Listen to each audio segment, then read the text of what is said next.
Hey, Scott here from whattype.com, and in this video I'm going to give you a few tips on how to tell whether you're an INTJ or an INFJ. Now, this is a debate that I was personally invested in at one point because when I was first learning Myers-Briggs, I had some people who I was learning from and learning with who were pretty insistent that I was an INTJ. And for me, I didn't really feel like that quite fit. So it sort of drove me to the ends of the earth to go deep down this rabbit hole and to really be able to understand these two types so that I could understand my own type and so that I could explain myself.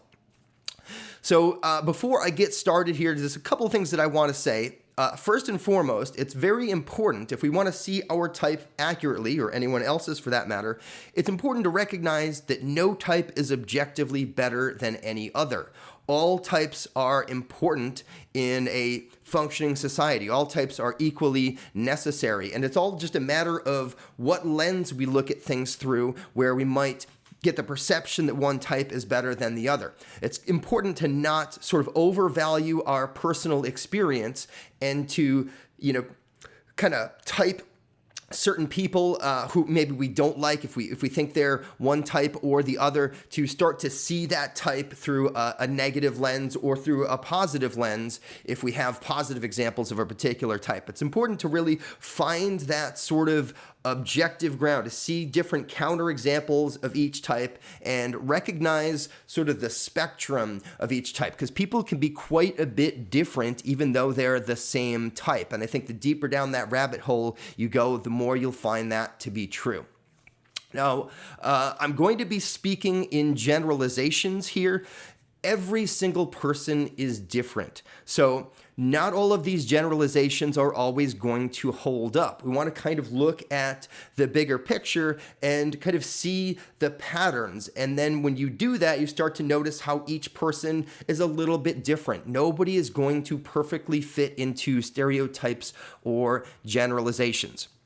Now, that being said, if you would like help, personally, some help figuring out whether you're an INTJ or an INFJ or any other type for that matter, you can go to whattype.com/mytype. Okay, let's dive in. Now, before I get into the differences, I want to mention a few similarities. So for me personally, I'm an INFJ, and I grew up in a rural area in a small school, and I didn't recognize any other people who really seemed like me, except for there was one friend in particular who I just felt like sort of spoke the same mental language. So I really enjoyed talking with him, and he was an INTJ. So INFJs and INTJs sort of do speak the same. This is like we sort of run on the same operating system, and maybe we sort of run different software, but there's a lot that we tend to have in common. We tend to be very cerebral and very analytical, and oftentimes as kids we may not feel very expressed. There's often a lot going on in our minds that we have difficulty expressing. So INFJs and INTJs will often seek outlets to express what's going on in our minds, because sometimes in the moment we can be sort of dissatisfied where, oh man, I wish I would have said that, or just kind of, feel like we're not as, able to kind of be there with some of the other types in conversation. So here's an example of an INTJ, James Hetfield from the band Metallica, talking about being shy as a kid and turning to music. I was pretty much afraid of everything, afraid of the world, afraid of speaking, really, really shy kid. Music was a way to speak, as simple as that. Another thing that the types tend to have in common is enjoying a good adrenaline rush. INFJs and INTJs tend to enjoy immersive sensory experiences.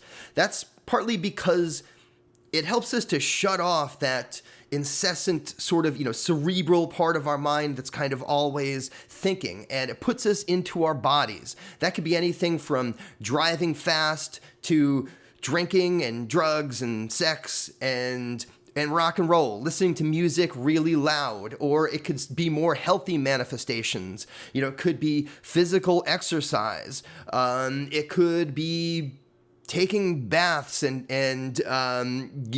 going to sound baths and doing things like that. Anything that kind of takes us out of the thinking part of our minds and puts us into our bodies. Difference number 1. INFJs are just more sensitive to tension. Now, I hesitate to say that anything is universal, but I've yet to meet an INFJ who this is not true for. Now, INTJs can be sensitive as well, but there's a bit more of a buffer there. For INFJs, a friend of mine put it this way, and I thought this was a pretty good explanation. It's sort of like we have this nervous system on the outside of our skin. So when there's tension between people in a room, for example, INFJs will sort of directly feel that tension. If someone is experiencing something negative, it's very difficult for an INFJ to ignore that. And this being the case, INFJs are highly motivated to make other people feel better because it almost directly makes them feel better. It's difficult to get away from this. So this could manifest as people pleasing. It often does. This is often a struggle for INFJs, and this is something that you kind of grow through. So this sensitivity can become a strength, but typically it takes work, and most INFJs can relate to the idea of people pleasing. Now, you can see this sensitivity on display. Here, this is a clip of Angelina Jolie speaking to some refugees in Lebanon, and you can really see it in her body language. You can see how she plays with facial expressions. She's kind of building this sort of energetic rapport, or sort of, manifesting this energetic rapport with these kids. You can see in the way that she uses her voice and, the way that she leans in and in her face, the sensitivity that she has. You said your mom had long hair. Tell me something else about your mom. شو؟ I didn't get to meet your mom, so I want to know what she was like. هي عم تسأل إنه ولا مرة قدرت تتعرف على أمك، كيف شكلها كان؟ Was she like you? تشبه رهف بس مو مثل خدودة وخشتها ووجهها وعيونها وإيه بس لونها لا مش حاسس لونها.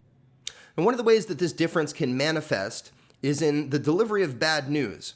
So INFJs will tend to go through great lengths to avoid hurting other people, whereas INTJs will typically be more comfortable being more direct and sometimes even being a bit more blunt. So nobody who's not a sociopath likes to fire people, but it's usually harder for INFJs than INTJs. INTJs are coming from a more coldly logical place, and I don't mean that in a negative way, whereas INFJs have a hard time bypassing that part of themselves, so it can be much more difficult for them to deliver bad news. Okay, difference number 2. INTJs tend to be more directed in their thinking. They tend to be more bottom line oriented and are more efficiency and effectiveness oriented. They kind of want to know, what are we doing and why are we doing it and what is the outcome? So I'm going to roll an example here of an INTJ really showing how they think in terms of efficiency. This is Tim Ferriss talking about the concept of batch processing. So what is batching? To explain it in simplest terms, we can talk about laundry. All right, so you wouldn't do your laundry every time you have a new pair of dirty socks. You wait for a certain critical mass of dirty laundry to accumulate, and then you do the laundry. Why? Same with the post office. If you have many different types of mail that are going to come together that you need to mail, you're going to wait for a certain critical mass as opposed to just going there for every single letter, because there's a setup cost. There is a task switching cost, getting in the car, driving there, spending the gas, spending the time, laundry, putting it all together, detergent, and so on. Right? So the time and labor involved in doing one letter or 20 or one pair of socks or an entire basket of clothing is the same. INFJs, by contrast, will tend to want to look at things very holistically. We tend to want to understand things top to bottom so that in any scenario, we might have a bunch of different contingencies, and we'll tend to over-edit ourselves and sometimes others a bit more. We'll tend to obsess about the details. So an INTJ will tend to be focused on things that matter for a particular outcome and sort of discard other things, whereas to an INFJ, it can often be like, everything matters. All of the details matter. Difference number 3. INTJs tend to be more naturally entrepreneurial. Now, INFJs can certainly be entrepreneurial, but typically INTJs are the ones who are coming up with different money-making schemes earlier. Now, INFJs, the way that will tend to be entrepreneurial, more often has to do with people-centric outcomes. INTJs are more likely to go for things that are going to bring them security and stability and money.